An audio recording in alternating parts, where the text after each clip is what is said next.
Welcome back to Jera Dynamics. All right, second movie review. Let's talk about it. This one I'm way more excited about. Black Phone 2. As you guys know, I love horror movies. I'll go and see just about every horror movie I can. And I really did enjoy the first one. So I was excited to see this one.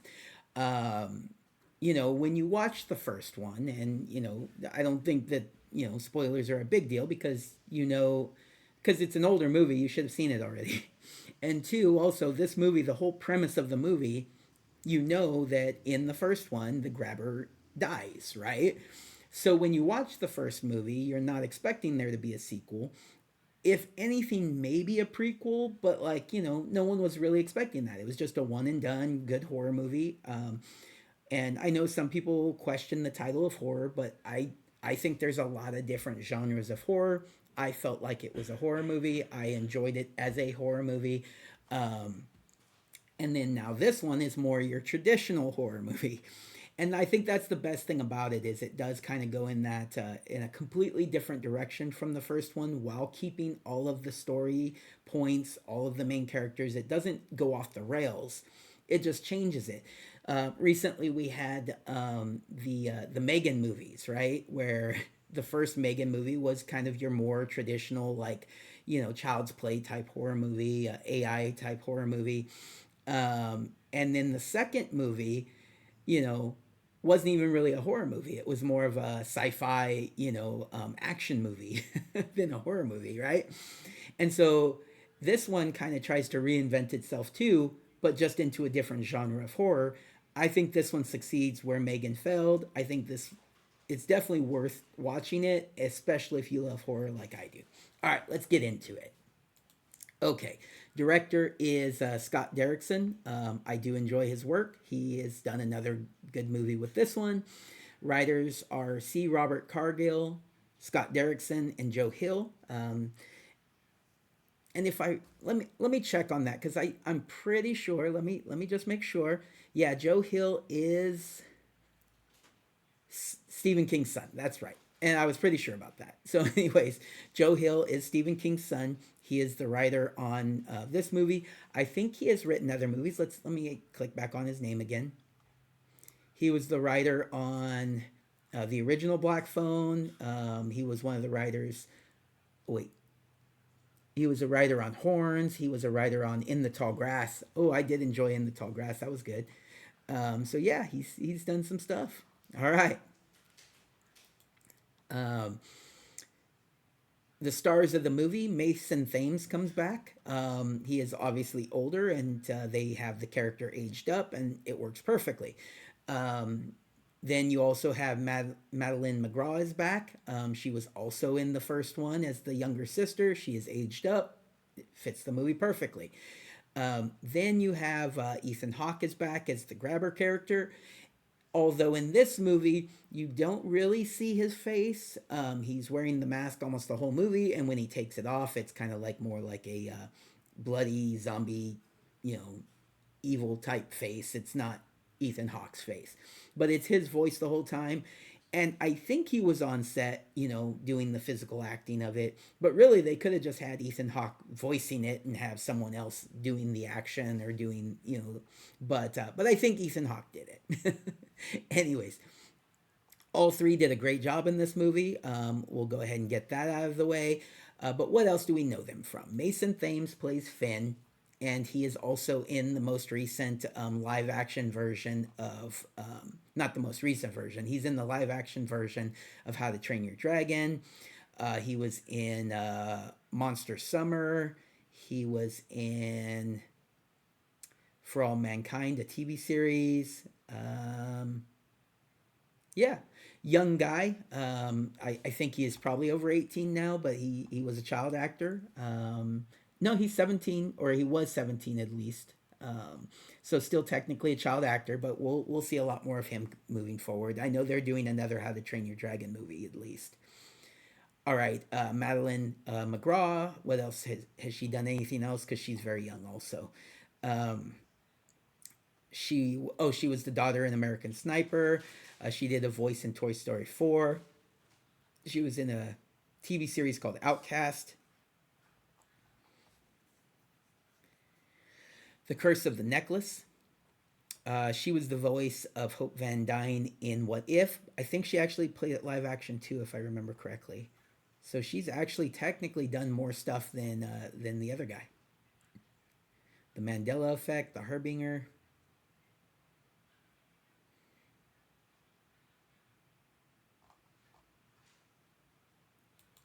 Didn't she do? Yeah, she is Young Hope in Ant Man and the Wasp. Okay. Anyways, uh, a pretty good child actress. She is getting a little older now. Does it? Does it? Let me go back see if it says how old she is too.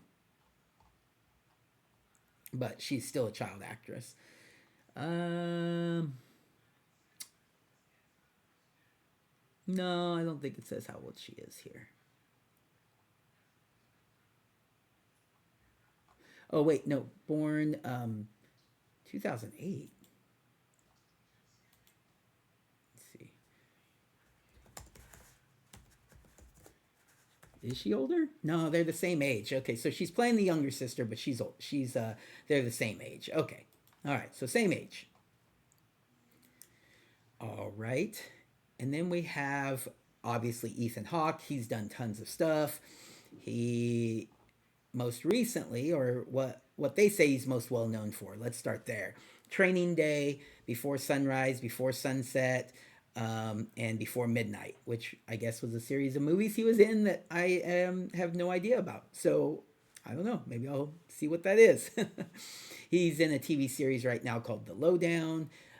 He was in Blue Moon. He was in Leave the World Behind. I enjoyed that. Um, Reservation Dogs, he did an episode. Interesting. All right. Anything else that I want to touch on? He was in The Glass Onion. That's fun. He was in Moon Knight. That's right. Arthur Hurrow in The Moon Knight. He was great in that. He was in The Northman. He was the king. Yeah, good stuff. Anyways, he's done tons of stuff. If I go back, he's done stuff all the way back to the 80s, I think. Let's see. Some of his earliest roles were in the 80s, that's right. Dead Poets Society was probably one of the first movies he was well known for. Um, White Fang. Yep. All right, cool. Ethan Hawke, good stuff. Who else is in this movie? We have Jeremy Davies is back in this one as the dad, Terrence. He is from a lot of stuff. He was from Solaris. He was in Solaris. He was good in that. Twister, the original Twister, not the most recent one. He was in Saving Private Ryan, and he was in the movie called Secretaries. That's an interesting one. All right. Anything else that you might know him from? Let's see. I didn't watch that. He was no, he did like one episode of like Supergirl, Arrow, The Flash. Okay. All right, very cool. Who else do we have here that I want to touch on? Um, Damien Bitcher is Mondo or Mondo. He is one of the main characters, but I skipped one, so not the next main character. But let's go ahead and talk about him first. He's in The Hateful Eight, A Better Life, The Midnight Sky, Machete Kills. Um, let's see, Godzilla versus Kong. He was that's probably one of the things he's probably most well known for. Anyways, oh, The Nun. He was Father Burke. That's right. He was Father Burke in the Nun movie. Very good, very good. He's a really good actor. I enjoyed him this in this as well. All right. Um, Basically, the boyfriend love interest of Madeline's character, whose name is Gwen, by the way, is Miguel Mora, who plays a character named Ernesto, who is the brother of one of the kids that were kidnapped in the first movie.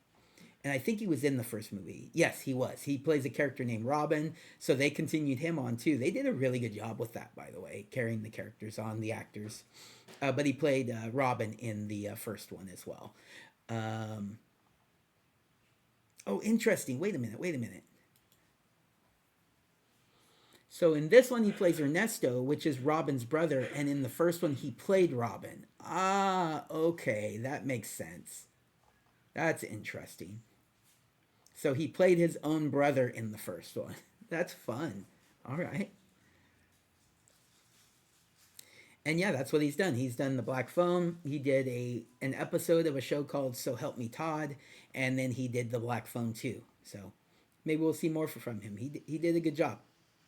I'm assuming we're going to get another Black Phone movie at some point, and I'm sure he'll be in that as well.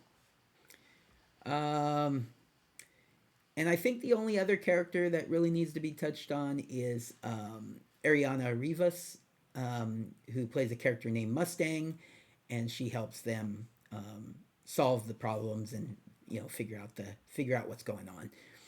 What else has she been in? The Working Man, Prom Dates, and The Harvest. So she was the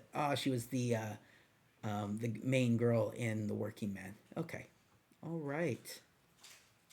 So basically, the concept is, the grabber dies in the first movie. He goes to hell. Has all the human elements boiled out of him, is what he says. But hell's more like instead of hot, it's cold, is what he says.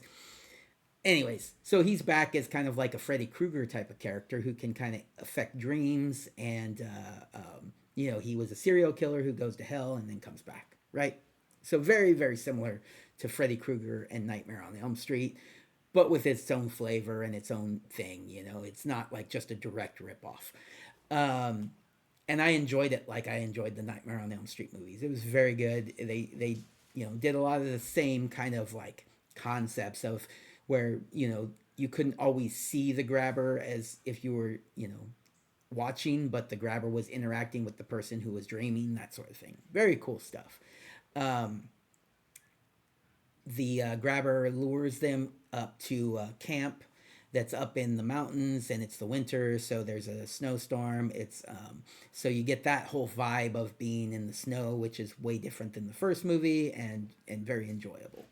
Um, and then basically the grabber, when he was younger, worked at the camp, and that's where he had his first three victims. Turns out the kid's mother was also working at the camp, or was at the camp at the time.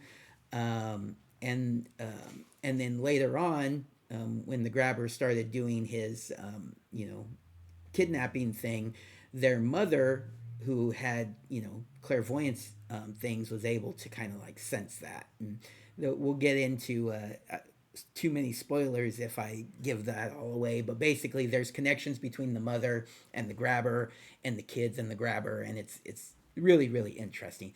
I think they do a really good job of expanding the lore, expanding the story, kind of changing up the way that the type of horror movie that it is. And I really, really, really do recommend you go see this movie in the theaters. But if not, when it comes out on streaming, definitely watch it. I really enjoyed it, and I think you will too. All right, everybody, take care. Have a good day.